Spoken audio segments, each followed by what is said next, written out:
Hello, this is Trike with Mike, Texas, and I was in the U.S. Navy on board a submarine, and this is a sea story. So when we were in port, I was a below decks watch. So the below decks watch wanders around the forward half of the ship, checking on gauges, tank levels, fuel, just different stuff, air pressures. There's all over the boat. There's gauges and stuff that you check and you log, and if there's anything out of the ordinary, a big change or something, then you alert somebody. And then you check on two watches. You check on the torpedo room watch, you check on the topside watch. So, because they can't go anywhere, maybe they need relief to use the restroom, so you got to find somebody to go do that for them. And then, or maybe they need a drink or something. But you're checking to make sure that they're still there and that everything's good. So this topside watch, he was up there. It's 2 a.m, late night. And I go and I holler at topside, and usually they stick their head in the hole and down the hatch, looking down at you, and you say, "Hey, need anything? Are you doing okay?" And either maybe I need some coffee, or a drink, or I'm doing fine, whatever the case may be. So I go up there and I holler topside. "Hey, topside, are you okay?" I don't hear anything. Topside again, a little louder. Wait a minute. Same thing. Figuring maybe he's checking the draft forward or aft and might not be where he can hear me, but still nothing. So, all right, I got a person here, so I'm going to hush for a minute.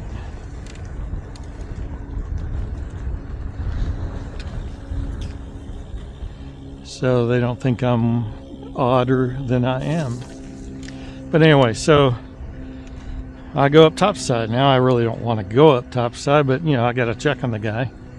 And those of you that have been in the military, especially the Navy, you got a duty belt, a watch belt.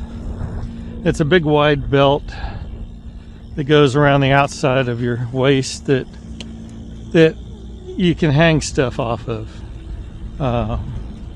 You hang a holster for your pistol, you hang ammunition clips, stuff like that.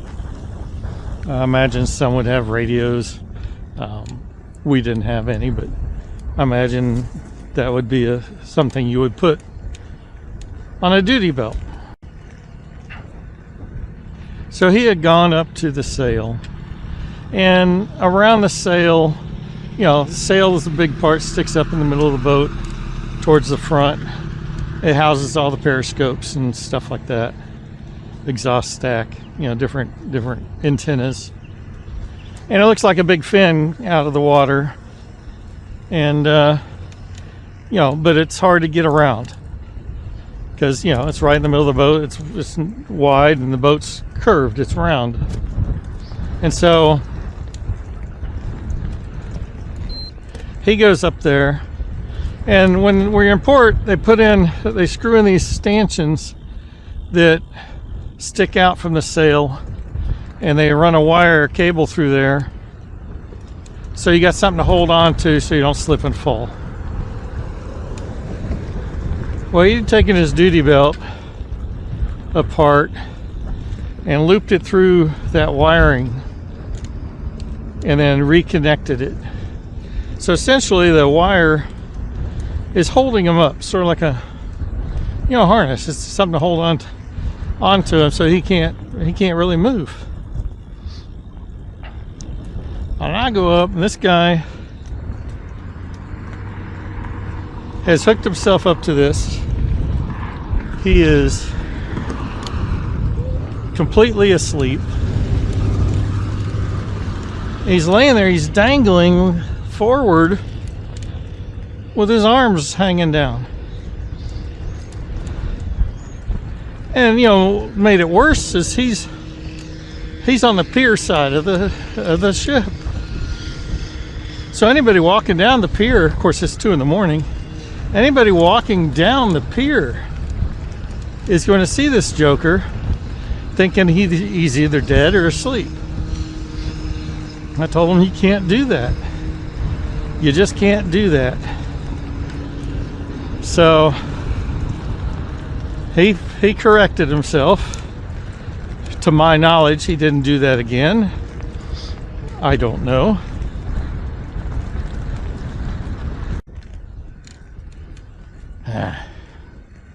So several months, weeks, I don't know. It was either later or maybe these happened in the reverse order. I don't remember. Same guy. So he had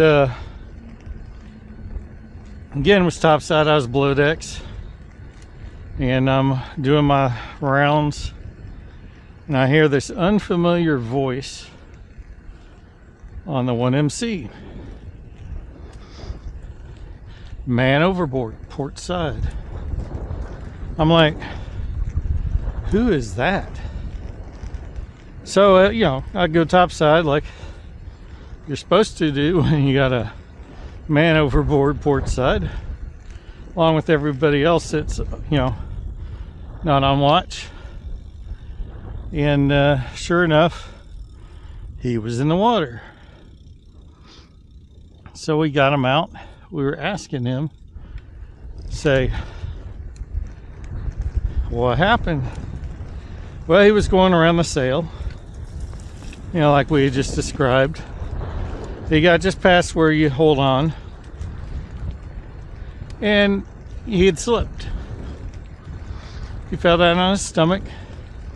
He was laying there. Of course, you know, submarines around, right? And so he's laying off the edge here. But he's not in the water. He's just laying there. And oh, I guess I can't go on this road.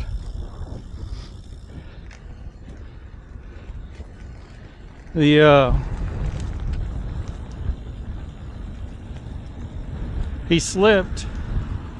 He said he wasn't moving. He was fine until he started to try to climb back up. Well, we tried to climb back up. He just started sliding down, bloop, into the water. Just bloop.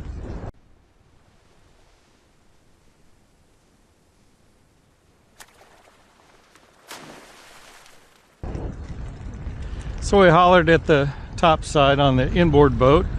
We were second boat out, so it was the pier, the inboard boat, I think it was La Jolla, I'm not sure, and then us. So that guy called man overboard starboard side on his boat, ran across the bow to our boat, called man overboard port side, and then everybody on 2 boats woke up in the middle of the night. They're up topside trying to fish this guy out of the water.